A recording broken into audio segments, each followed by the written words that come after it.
அன்பு நேயர்களுக்கு இனிய வணக்கம். தனுசு ராசிக்கார நேயர்களுக்கு நம்ம இன்னைக்கு வீடியோ பதிவுக்கு முழுமையா போறதுக்கு முன்னாடி முருகரை மனதார வணங்கிட்டு வீடியோ பதிவுக்குள்ள போகலாங்க. ஓ முருகா போற்றி, ஓ முருகா போற்றி, ஓ முருகா போற்றி, எனக்காக்கும் முருகனே போற்றி. நல்லதே நடக்கும், நல்லது மட்டும்தான் நடக்கும். நம்மளோட தனுசு ராசிக்காரங்களை பொறுத்த வரைக்கும் வாழ்க்கையில என்ன கஷ்டம் வந்தாலும் சரிங்க, எத்தனை சோதனை வந்தாலும் சரி, தன்னோட தன்மானத்தை மட்டும் விட்டு தர மாட்டாங்க. எனக்கு நேரம் சரியில்லை, இவங்க காலில் போய் விழலாமா, இல்லை இவங்க கையில் போய் விழலாமா, இதுக்கெல்லாம் இவங்ககிட்ட துளி கூட இடம் கிடையாதுங்க. வாழ்க்கையில எவ்வளவு கஷ்டப்பட்டாலும் போராடி முன்னுக்கு வரணும்னு இவங்க நினைக்கிறாங்க. தன் கையே தனக்குதவின்னு இவங்க வாழ்ந்துட்டு இருக்காங்க. எதையும் சமாளிக்கக்கூடிய ஆற்றல் இவங்க கிட்ட இருக்குதுங்க. இவங்க நட்புக்கு முக்கியத்துவம் தருவாங்க. அதே நேரத்துல நண்பனுக்காக உயிரை கொடுக்க கூட தயங்க மாட்டாங்க. தன்னுடைய குடும்பத்துக்காக ஒட்டுமொத்த வாழ்க்கையுமே இவங்க அர்ப்பணம் செஞ்சிருவாங்க. யாரை கண்டும் பயப்பட மாட்டாங்க. அடுத்தவங்க செய்ய முடியாதுன்னு ஒதுக்கி வச்ச காரியத்தை கூட அழகா திட்டம் தீட்டி அந்த காரியத்துல வெற்றி அடையக்கூடியவங்களா இவங்க இருப்பாங்க.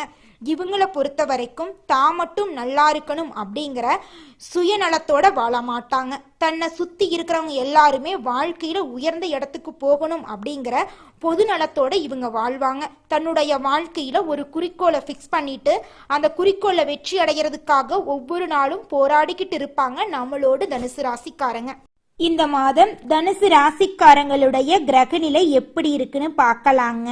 ரண ருண ரோகஸ்தானத்துல சுக்கிரனுங்க, களத்திரஸ்தானத்துல சூரிய பகவான் இருக்காருங்க, குரு பகவானும் இருக்காங்க, அஷ்டமஸ்தானத்துல புதன் பகவான் இருக்காருங்க, பாக்யஸ்தானத்துல செவ்வாய் பகவானும் கேது பகவானும் இருக்காங்க, தைரிய வீரிய ஸ்தானத்துல சனி பகவானும் ராகு பகவானும் இருக்காங்க. இதன் மூலமாக இருள் நிறைந்த உங்களுடைய வாழ்க்கை பிரகாசமா மாறப்போகுதுங்க. இனி வரக்கூடிய காலங்கள்ல உங்க வாழ்க்கையில பிரச்சனை அப்படிங்கிற பேச்சுக்கு துளி கூட இடம் கிடையாதுங்க. இது நாள் வரைக்கும் உங்க வாழ்க்கையில தடங்களா இருந்த அனைத்து விஷயங்களுமே தடைகளை தாண்டி நடக்க போகுதுங்க. திருமணம் ஆகாதவங்களுக்கு திருமணம் நடக்கும், குழந்தை பேர் இல்லாதவங்களுக்கு குழந்தை பேரு கிடைக்கும், பூர்வீக சொத்து ரீதியாக இருந்த அனைத்து பிரச்சனைகளுக்கும் முடிவு கிடைக்கும். உங்க வாழ்க்கையில இனி பிரச்சனைங்கிற பேச்சுக்கு இடமே கிடையாதுங்க. நீங்க சந்தோஷமான நிம்மதியான வாழ்க்கைய வாழ போறீங்க. இந்த உலகத்துல நம்ம எல்லாருமே 16 செல்வங்களை நோக்கியே பயணம் செய்யறோம். பணம், பதவி, புகழ், கௌரவம் இதையெல்லாம் அடையணும், பணத்தை சம்பாதிக்கணும் அப்படின்னு நினைக்கிறோம். இந்த 16 செல்வங்களும் நாம் நினைக்கும் சம்பாதியும் கிடைக்கணும் அப்படின்னா பக்தி அவசியங்க. வயதுல பெரியவங்க பணம், பாசம், தொழில் மீது பக்தி நம்பிக்கையோட ஒரு காரியத்தை செஞ்சாங்கன்னா அந்த விஷயத்துல நிச்சயமா வெற்றி கிடைக்குங்க. நம்ம வாழ்க்கையில சின்ன சின்ன தவறு செய்யறது வழக்கம்தாங்க. எந்த ஒரு விஷயத்தையும் தொடர்ந்து செய்யாத இருக்கிறது நம்மளோட முதல் தவறுங்க. புத்தாண்டன்னைக்கு, பிறந்தநாள் அன்னைக்கு நம்ம ஒரு சபதம் எடுக்கிறோம், அதை முழுமையா நிறைவேற்ற முடியாம போறதுனால பக்திக்கு விடை கிடைக்காம போகுதுங்க. எதை நினைக்கிறோமோ அதை நடக்க வேண்டும்னா நம்ம ஒரு காரியத்தை மனசுல வச்சு அதற்காக தொடர்ந்து முயற்சி பண்ணணும், கடவுளை வழிபாடு செய்யணும், நம்பிக்கைக்கு மோசடி செய்யக்கூடாதுங்க. இத மனசுல பதிச்சுட்டு நிச்சயமா நீங்க உழைச்சிக்கிட்டு முருகரை வணங்கிட்டே இருந்தீங்கன்னா உங்களுடைய தலையெழுத்து. நம்மளுடைய தனுசு ராசிக்காரங்களுக்கு குரு பகவான் பலமா இருக்காருங்க. இவங்க தங்களோட தலைவிதியை மாத்துறதுக்காக இதுவரைக்கும் கேள்விப்படாத கோயிலுக்கு போகணும் அப்படின்னு நினைப்பாங்க. அதாவதுங்க பாடம் சொல்லி கொடுக்கறவங்க, கலை கத்து கொடுக்கறவங்க, வாழ்க்கையில பொறுப்பு ஒப்படைக்கிறவங்க ஆகியோரை நம்ம குருவா நினைக்கணுங்க. குருவை கடவுளா பார்க்க வேண்டியது இல்லைங்க, குருவா பார்த்தாவே போதும். நம்ம வாழ்க்கை அருமையா இருக்குங்க. நம்ம வாழ்க்கையில இருக்கக்கூடிய அனைத்து கஷ்டங்களுமே காணாம போயிருங்க. தனுசு ராசிக்காரங்க குரு வழிபாடு செய்ய வேண்டுங்க. நல்ல வார்த்தைகள் பேசணும், இதுவே அவங்களுக்கு கொடுக்கக்கூடிய மந்திரங்க. குருவிடம் பணிந்து நடக்கணுங்க. குருவிடம் வரம் வாங்கி பாராட்டு வாங்கணுங்க. குரு இல்லைன்னா நவகிரகத்துல இருக்கும் குரு, சிவாலயத்தில் இருக்கக்கூடிய தட்சிணாமூர்த்தி ஆகியோரை வழிபடலாங்க. சிவனை அதிகமா வழிபட்டா அவனே குருவாக இருந்து உங்க வாழ்க்கைய நல்வழிப்படுத்துவாருங்க. உங்க வாழ்க்கையில இனி வரக்கூடிய காலங்கள்ல பிரச்சனை அப்படிங்கிற பேச்சுக்கு ஒரு துளி கூட இடம் கிடையாதுங்க. உங்க வாழ்க்கையே இனி வரக்கூடிய காலங்கள்ல அமோகமா இருக்க போகுதுங்க. சிவன் மந்திரங்க, சிவஸ்தலம், குரு வழிபாடு இது எல்லாமே தனுசு ராசிக்காரங்களோட தலையெழுத்த மாத்துங்க. நல்ல குருவை பெற்றவங்க பொய் சொல்லக்கூடாதுங்க. குரு சொல்வதை கேட்டா எல்லாம் வெற்றி ஆகுங்க. தனுசு ராசிக்கு சிறந்த நேரம் சிவ வழிபாடுங்க. திருவண்ணாமலை காலம் சென்று சுவாமியை தரிசனம் செய்தால் மிகப்பெரிய மாற்றம் வருங்க. நம்பிக்கையோடு வழிபாடு செஞ்சீங்கன்னா உங்க வாழ்க்கை அருமையா இருக்குங்க. உங்க வாழ்க்கையில உங்களோட ஆசைகள் எல்லாமே அடுக்கடுக்கா நிறைவேற போகுதுங்க. வாழ்க்கையில சிறு சிறு தவறுகளை செய்வது வழக்கம்தாங்க. எந்த ஒரு விஷயத்தையும் தொடர்ந்து செய்வதால் நம்மளுக்கு முதல் தவறுங்க. புத்தாண்டு பிறந்தநாள் அன்னைக்கு நாம ஒரு சபதம் எடுப்போம், அதை முழுமையா நிறைவேற்ற முடியாம போறதுனால பக்திக்கு விடை கெடுக்காம போகுதுங்க. எதை நினைக்கிறோமோ அது நடக்க வேணா ஒரு காரியத்தை மனசுல வச்சுக்கிட்டு அதற்காக தொடர்ந்து வழிபாடு செஞ்சுக்கிட்டே இருக்கணுங்க. நம்பிக்கைக்கு மோசடி செய்யவே கூடாது. மனதார நம்பணும், கடவுளையும் நம்பணும், நம்பணும். நம்மளை நம்பி நம்ம கடமையை தொடர்ந்து செஞ்சுட்டு வந்தோம்னா நம்ம நினைக்கக்கூடிய விஷயத்துல நம்மளுக்கு நிச்சயமா வெற்றி கிடைக்குங்க. நம்மளோட ராசி மண்டலத்துல 9வதா இருக்கக்கூடிய ராசி தாங்க நம்மளோட தனுசு ராசி. இந்த ராசியினோட அதிபதியாக நவ கிரகங்களோட சுப கிரகமா கருதப்படுற குரு பகவான் ஆட்சி செய்யறாருங்க. நம்மளோட தனுசு ராசிக்காரங்களுக்கு நட்பு ராசியா இருக்கிறவங்க யாராருன்னு பார்க்கலாமாங்க. மேசம், சிம்மம், கும்பம், துலாம் ராசிக்காரங்க நட்பா இருக்காங்க. அதே நேரத்துல பகை ராசியா யார் இருக்காங்கன்னு பாத்தீங்கன்னா ரிஷபம், கன்னி, கடகம், மீனம் ஆகிய ராசிகள் பகை ராசியா இருக்காங்கங்க. தனுசு ராசிக்காரங்க எப்போதுமே சுறுசுறுப்பா இருப்பாங்க, உற்சாகமா இருப்பாங்க, முயற்சி பண்ணிக்கிட்டே இருப்பாங்க. தோல்வி அப்படிங்கிற பேச்சு இவங்க கிட்ட இருக்கவே இருக்காதுங்க. முயற்சி பண்ணா இந்த உலகத்துல எந்த ஒரு விஷயத்தையும் சாதிக்க முடியும் அப்படிங்கறத முழு மனதோட நம்பக்கூடியவங்களா இருக்காங்க நம்மளோட தனுசு ராசிக்காரங்க. இந்த ஆடி மாதம் வரக்கூடிய அமாவாசை மிகவும் சிறப்பு வாய்ந்த அமாவாசையா கருதப்படுதுங்க. ஆடி அமாவாசை என்பது முன்னோர்களை வழிபாடு செஞ்சுட்டு அவர்களோட ஆசீர்வாதத்தை பெறுவதற்கான ஒரு சிறந்த நாளா கருதப்படுதுங்க. இந்த நாள்ல தர்ப்பணம் கொடுப்பதன் மூலம் முன்னோர்களின் ஆன்மா சாந்தி அடையும் என்பது நம்பிக்கைங்க. மேலும் இந்த நாள்ல செய்யப்படும் தானங்கள், வழிபாடுகள் மிகுந்த பலன்களை தரும் அப்படின்னு பெரியோர்களால் நம்பப்படுதுங்க. ஆடி அமாவாசை நாள்ல முன்னோர்களுக்கு பித்ரு லோகத்தில் இருக்கும் பூமிக்கு தங்களோட சந்ததியினரை ஆசீர்வாதம் செய்யப்படுதா நம்பப்படுதுங்க. இந்த ஆடி அமாவாசையில நீங்க செய்யக்கூடிய தான தர்மங்கள் உங்களோட வாழ்க்கையில செல்வத்தை அதிகரிக்கும் அப்படின்னு அனைவராலும் நம்பக்கூடிய விஷயமா இருக்குதுங்க. முன்னோர்களோட ஆசீர்வாதத்தால குடும்பத்துல அமைதியும் மகிழ்ச்சியும் நிலவ போகுதுங்க. மனிதனா பிறந்த ஒவ்வொருவருக்கும் ஆசை இருக்கதாங்க செய்யும். அந்த ஆசைகளை அடைய நம்ம நினைச்சா மட்டும் பத்தாதுங்க. முழு மனசோட நம்மளுடைய ஆசைகளை அடைவதற்கான வழிய ஒவ்வொரு நாளும் என்ன பண்ணணும்னு யோசிச்சு அதற்கான திட்டங்களை தீட்டி உழைச்சுக்கிட்டே இருக்கணுங்க. உழைச்சா நிச்சயமா நம்மளுடைய ஆசைகள் எல்லாமே நிறைவேறிடுங்க.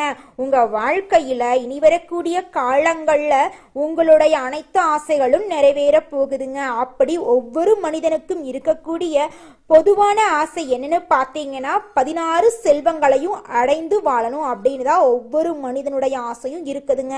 பணம் வேணும், பதவி வேணும், புகழ் வேணும், கௌரவம் வேணும் அப்படின்னு தான் ஒவ்வொரு மனிதனும் தினமும் வாழ்ந்துகிட்டு இருக்கான். அதை நோக்கிய பயணத்தை தான் ஒவ்வொரு நாளும் மனிதன் வாழ்ந்துகிட்டு இருக்கான். ஒவ்வொரு நாளையும் ரசிச்சு வாழ்றது கிடையாது. எந்த ஒரு மனிதனும் போராட்டத்துல தாங்க இந்த உலகத்துல ஒவ்வொரு மனிதனும் வாழ்க்கைய வாழ்ந்துட்டு இருக்காங்க. இந்த உலகத்துல யாருங்க கோடீஸ்வரன்? கோடி கோடியா பணம் வச்சிருக்கிறவங்களா, இல்ல பிடிச்ச உணவை சாப்பிடுறவங்களா, இல்ல பிடிச்ச ஆடைகளை போடுறவங்களா? இதுல யாருமே கோடீஸ்வரன் கிடையாதுங்க. யார் ஒருத்தவங்க எந்த ஒரு குழப்பமும் இல்லாம மனசுல எந்த ஒரு பிரச்சனை இல்லாம இருக்காங்களோ அவங்க தாங்க இந்த உலகத்திலேயே சிறந்த கோடீஸ்வரன். அப்பேற்பட்ட கோடீஸ்வரன் ஆகக்கூடிய யோகம் நம்மளோட தனுசு ராசிக்காரங்களுக்கு இந்த மாதம் கிடைச்சிருக்குதுங்க. இந்த மாதம் உங்களுக்கு அற்புதம் நிறைந்த மாதமாக இருக்க போகுதுங்க. உங்களுடைய வாழ்க்கையில மேலும் நல்லதெல்லாம் நடக்க இந்த பழமொழியை கடைபிடிச்சாவே போதுங்க, உங்க வாழ்க்கை அருமையா இருக்குங்க. பழமொழி என்னன்னு பார்த்தீங்கன்னா, மாதா பிதா குரு தெய்வங்க. இந்த பழமொழிய முழுமையா புரிஞ்சு கடைபிடிச்சா போதும், உங்க வாழ்க்கையில பிரச்சனைங்கிற பேச்சுக்கு இடமே கிடையாதுங்க.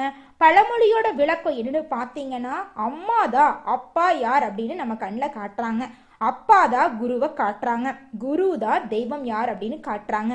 அம்மா சொல்றத கேளுங்க, அப்பா சொல்றத செயல்படுத்துங்க, குரு சொல்ற வழியில போங்க, தெய்வத்தை வணங்குங்க, பொறுப்பா பொறுமையா உங்க வேலையை செஞ்சுட்டு வாங்க. உங்க வாழ்க்கையில பிரச்சனை வர்றதுக்கு வாய்ப்பே கிடையாது. நீங்க நினைக்கக்கூடிய அனைத்து விஷயங்களிலும் நீங்க வெற்றி அடைய போறீங்க. உங்க வாழ்க்கையே சொர்க்கமா இருக்க போகுதுங்க. உங்களுடைய ஆசைகள் கனவுகள் அனைத்துமே அடுக்கடுக்கா நிறைவேற போகுது. உங்க வாழ்க்கையில இருந்த அனைத்து தடைகளும் நீங்க போகுது. திருமணம் ஆகாதவங்களுக்கு திருமணம் எல்லாம் நடக்க போகுது. உங்க வாழ்க்கையே அழகா இருக்க போகுதுங்க.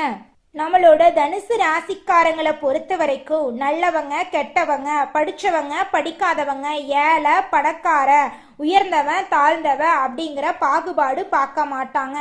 எல்லார்கிட்டையும் ஒரே மாதிரி தான் பேசுவாங்க, ஒரே மாதிரி தான் பழகுவாங்க. இதுதாங்க இவங்களோட வாழ்க்கையில் இருக்கக்கூடிய முக்கியமான பிரச்சனைன்னு சொல்லலாம். அடுத்தவங்களை பத்தி யோசிக்கக்கூடிய ஒரு நிமிஷத்துல இவங்களை பத்தி யோசிச்சா இவங்க வாழ்க்கையில எவ்வளவோ உயர்ந்த இடத்துக்கு போயிருக்கலாம். ஆனா இவங்களை பத்தி ஒரு நாள்ல ஒரு நிமிஷம் கூட யோசிச்சது கிடையாதுங்க.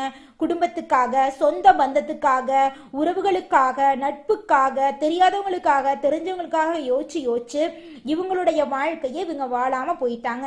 தனுசு ராசிக்காரங்களே, இனி வரக்கூடிய காலங்கள்லயாவது உங்களுக்காக ஒரு நாள்ல 1 மணி நேரமாவது செலவிடுங்க. உங்க வாழ்க்கைய சிறப்பா வாழுங்க.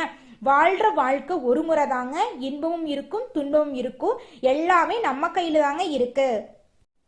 தனுசு ராசிக்காரங்களே, இந்த மாதம் உங்கள் வாழ்க்கையே அனுகூலமா இருக்க போகுதுங்க.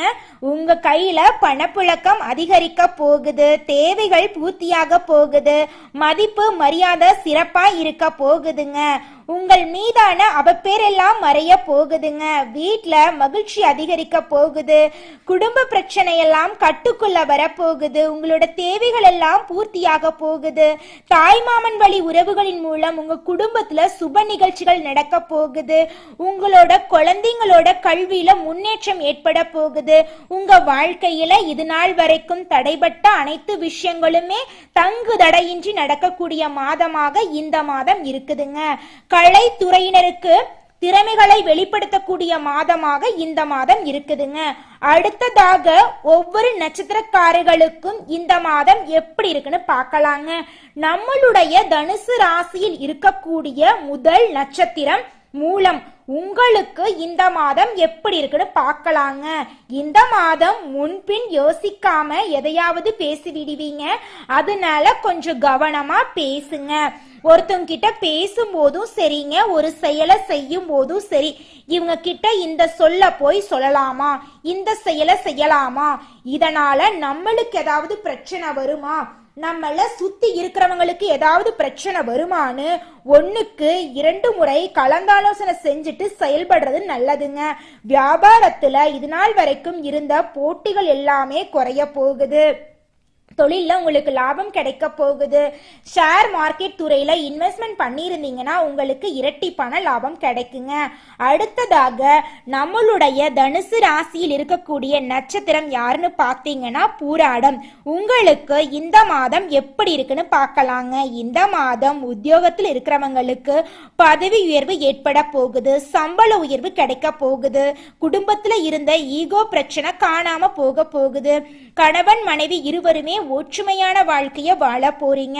உங்க குடும்பத்துல அடுக்கடுக்கா சுப நிகழ்ச்சிகள் நடக்க போகுதுங்க. அடுத்ததாக நம்மளுடைய தனுசு ராசியில் இருக்கக்கூடிய நட்சத்திரம் என்னன்னு பார்த்தீங்கன்னா உத்திராடம் 1ஆம் பாதம். உங்களுக்கு இந்த மாதம் எப்படி இருக்குன்னு பார்க்கலாங்க. இந்த மாதம் உங்க வாழ்க்கையே சொர்க்கமா இருக்க போகுதுங்க. உங்களோட முயற்சிகள் எல்லாம் வெற்றியில் முடிய போகுதுங்க. உங்க வாழ்க்கையில நீங்க ஆசைப்பட்ட விஷயங்கள் எல்லாமே நடக்க போகுதுங்க. உங்க உழைப்புக்கேற்ற ஊதியம் கிடைக்கக்கூடிய மாதமாக இந்த மாதம் இருக்குதுங்க. இந்த மாதம் உங்க வாழ்க்கையில மேலும் நல்லதெல்லாம் நடக்க வியாழக்கிழமை தோறும் சிவபெருமான வழிபாடு செஞ்சீங்கன்னா போதுங்க. உங்க வாழ்க்கையில நல்லது மட்டும்தாங்க நடக்கும். ஓம் சிவபெருமானே போற்றி, ஓம் சிவபெருமானே போற்றி, ஓம் சிவபெருமானே போற்றி, என்னை காக்கும் சிவபெருமானே போற்றி. நன்றி, வணக்கம்.